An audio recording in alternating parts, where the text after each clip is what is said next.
In Chapter 8, I'll review the hole cards and milestones useful in making straights.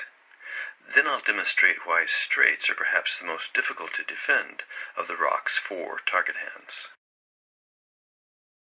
Your best chance of flopping either of the straight's 2 milestones is to start with adjacent connectors, such as Jack 10. You'll flop the major milestone, a 4-card open-ended straight, 10% of the time, and the minor milestone, a 4-card gutshot straight draw, 14% of the time, for a combined total probability of 24%. But combining these probabilities is only appropriate in loose games, in which it would be correct to attempt to play a gutshot straight draw after the flop. Starting with non-adjacent connectors, like Jack 9, you can expect to flop the major milestone just 7% of the time, and the minor milestone, the inside straight draw, 11% of the time, for a combined probability of 18%. But again, remember that this is only valid in loose games.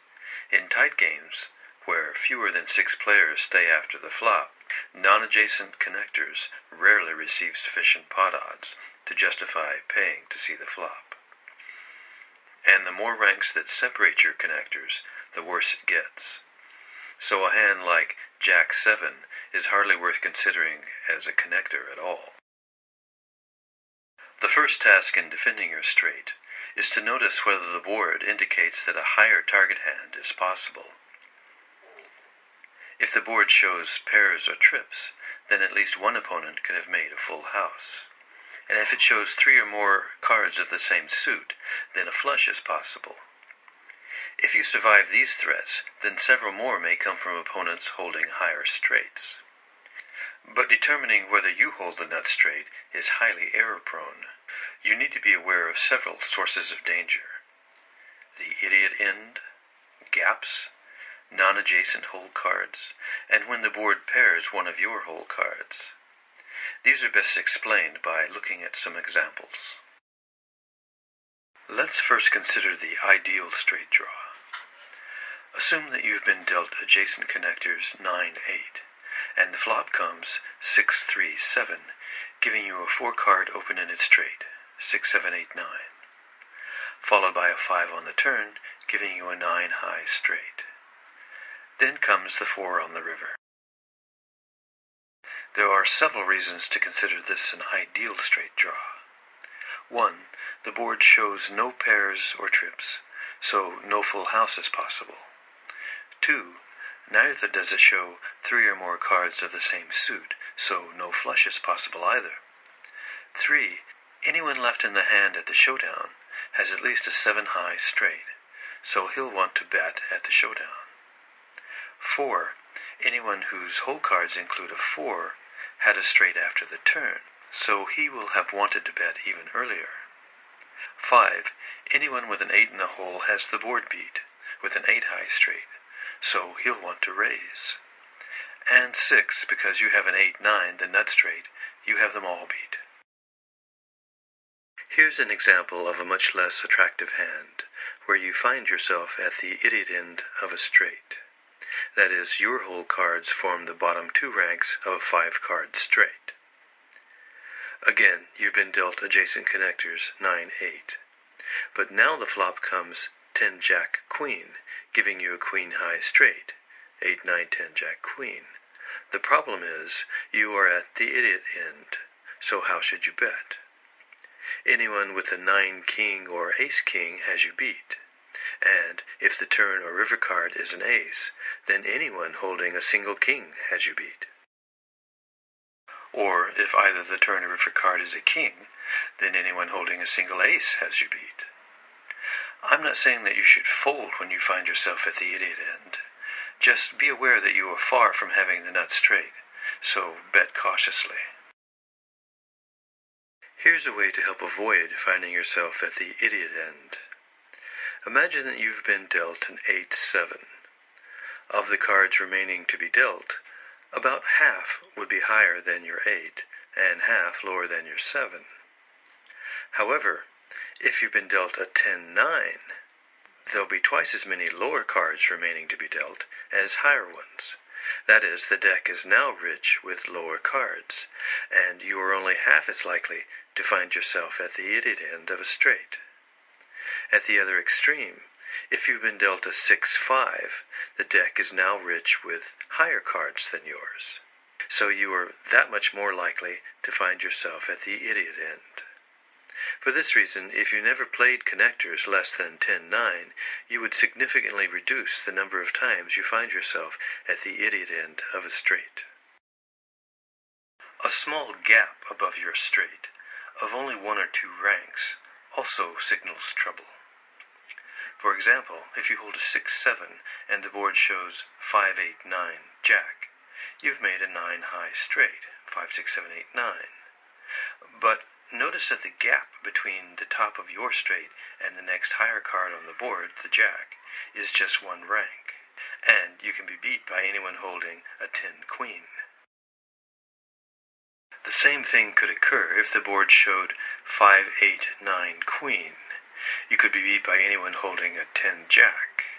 So be aware that small gaps above your straight can put you at the idiot end.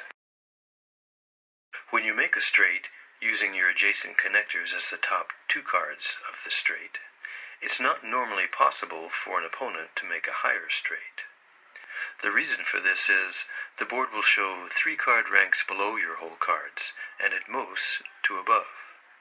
An opponent needs 3 cards from the board to make a straight, but there simply aren't enough board cards to make a higher straight.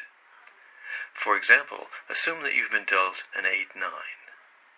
For you to make a 9-high straight, the board must show a 5-6-7. And there's no way an opponent can make a higher straight than yours, so the best he can do is to make an equivalent straight. The one exception is when you make a 5-high straight, ace 2-3-4-5, sometimes called a bicycle. In this case, because the ace can be both high and low, it's possible for someone to make an ace-high straight, 10-jack, queen-king, ace, sometimes called a Broadway straight.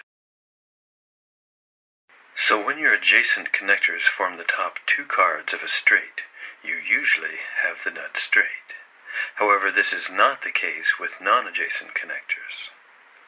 For example, assume that you've been dealt a 10-8, and the flop comes 6-7-9, giving you a 10-high straight, 6-7-8-9-10. If the turn and river cards then come jack-king, you could be beat by a queen-10. This couldn't have happened with adjacent hole cards. So even if one of your non-adjacent connectors forms the top rank of a straight, it's still possible for you to be beat. Finally, here's an example of what can happen when the board pairs one of your connectors. You've been dealt a 9-8, and the flop comes 5-6-7. You flopped a 9-high straight. When a 10 comes on the turn, you're still fine with a 10-high straight. But when an 8 comes on the river, suddenly you can be beat by a jack-9. This is all because the board paired one of your whole cards, taking away your nut straight. Now let's review what we know about straights. Adjacent connectors are the best at making straights.